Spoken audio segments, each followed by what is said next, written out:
Picture this, it's 4,600 years ago. No smartphones, no machines, no modern technology whatsoever. Yet somehow thousands of people are working together to build something so massive, so precise, that it will still leave us speechless today. Welcome to ancient Egypt, where ordinary humans accomplished the extraordinary. They built the Great Pyramid of Giza. But here's the mind-blowing part. They did it with nothing but human ingenuity, raw determination and techniques so clever that we're still figuring them out today. What's up, history lovers? Today we're time traveling back 4,600 years to uncover one of humanity's greatest mysteries. How did ancient Egyptians, without cranes, without bulldozers, without any of our modern machinery, manage to build structures that have survived longer than most civilizations? And before you say aliens did it, stick around, because the real story is far more incredible than any science fiction. We're talking about human innovation that would make today's engineers jealous, organizational skills that put modern corporations to shame, and a society so advanced that they basically invented the world's first mega construction project.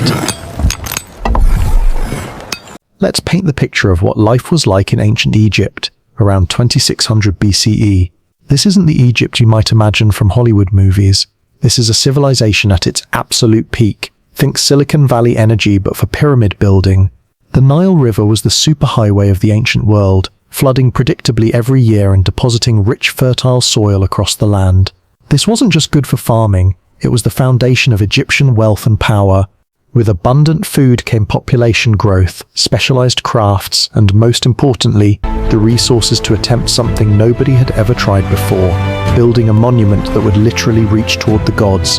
Pharaoh Khufu ruled during what we call the Old Kingdom, a time when Egyptian society was incredibly organized. Picture a massive corporation, but instead of selling products, they're building eternity. Everyone had a role, from the pharaoh at the top to the farmers who fed the workers. And speaking of workers, forget what you've heard about slaves dragging stones. Recent archaeological evidence shows these were skilled, well-fed workers who took pride in their craft. Before we dive into how they built it, let's talk about what they actually built, because the numbers will blow your mind. The Great Pyramid originally stood 481 feet tall. That's a 48-story building. It contains approximately 2.3 million stone blocks, each weighing between 2.5 and 15 tons. To put that in perspective, that's like stacking 900 cars on top of each other, then doing that over 2 million times. The base covers 13 acres. You could fit 10 football fields inside it. And here's the kicker. It was built with precision that would challenge modern construction.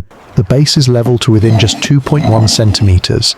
That's less than an inch across a structure covering 13 acres. Modern engineers struggle to achieve that level of accuracy, even with laser-guided equipment. But wait, it gets crazier. The pyramid is aligned to true north, with an accuracy of 3/60th of a degree. That's more precise than the Greenwich Observatory in London was when it was built in 1675. How did they achieve this without satellites or modern surveying equipment? They used the stars.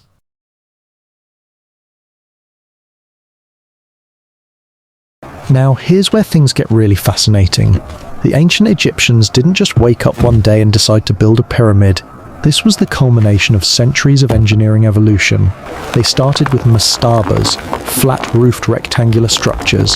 Then came the step pyramid of Djoser, where they basically stacked mastabas on top of each other. Each generation of builders learned from the previous one, refining techniques and solving problems. The breakthrough came with understanding angles and mathematics. The Great Pyramid's sides rise at an angle of 51 degrees and 52 minutes.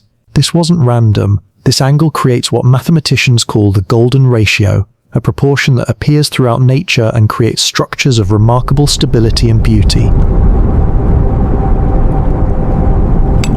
But the real genius was in the quarrying and transportation. Most of the limestone blocks came from local quarries, but the massive granite blocks in the King's Chamber, some weighing up to 80 tons, came from Aswan, over 500 miles away. They floated these massive stones down the Nile on specially designed barges during the annual flood season when the river was highest. Here's something that will make you appreciate ancient ingenuity. They didn't have wheels for heavy transport, so they used a technique called rolling on logs. But even better, They discovered that wet sand reduces friction by up to 50%, so they literally watered the sand in front of sledges to make them easier to pull. Modern physics confirms this works perfectly.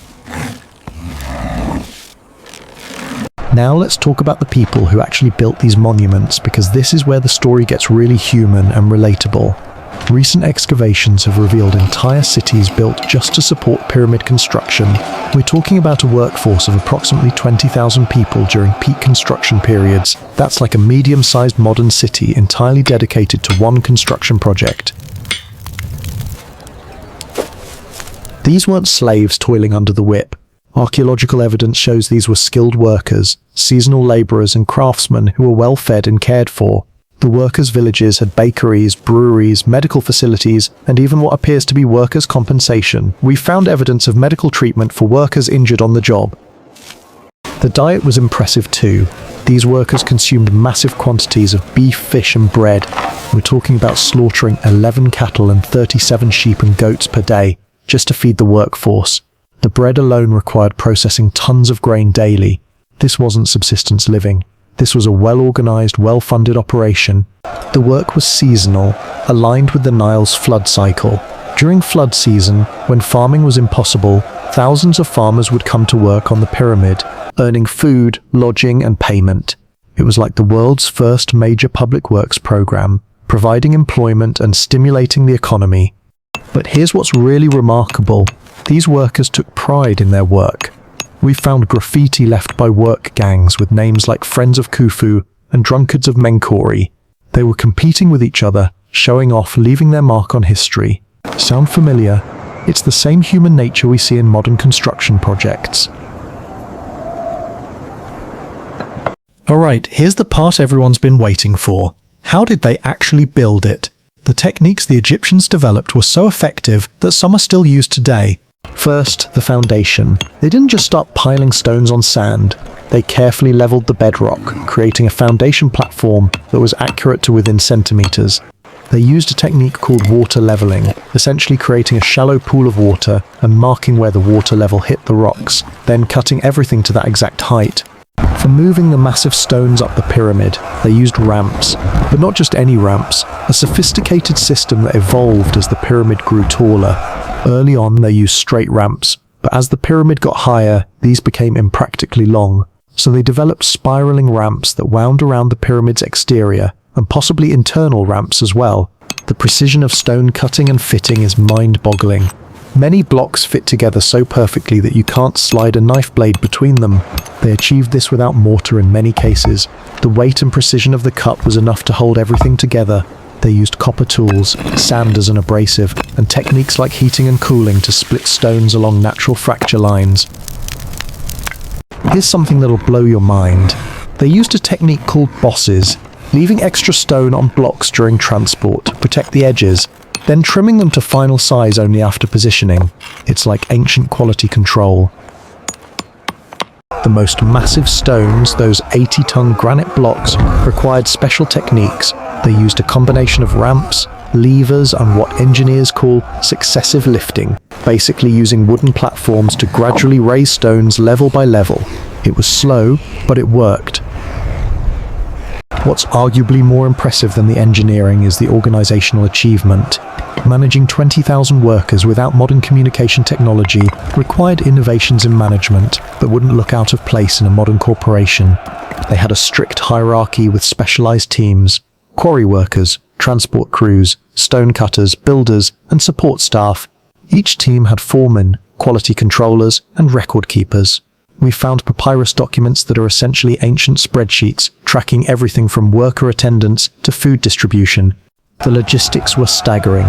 Feeding 20,000 people daily required a supply chain that stretched across Egypt: grain from the delta, cattle from pastures, fish from the Nile, copper from mines, and stone from quarries hundreds of miles away. All had to arrive at precisely the right time and in the right quantities. They developed what we'd now call just-in-time delivery. Stones arrived at the construction site as they were needed, not before. Storage space was limited, so timing was everything. This required communication networks, transportation scheduling, and inventory management that was incredibly sophisticated for its time. Quality control was built into every step. We can see evidence of inspection marks on stones, indicating which team cut them and which inspector approved them. Defective blocks were rejected and replaced. Standards were maintained across the entire project.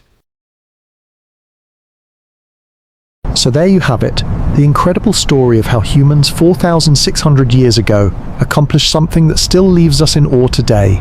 No aliens, no lost advanced technology, just human ingenuity, determination, and incredibly sophisticated organization.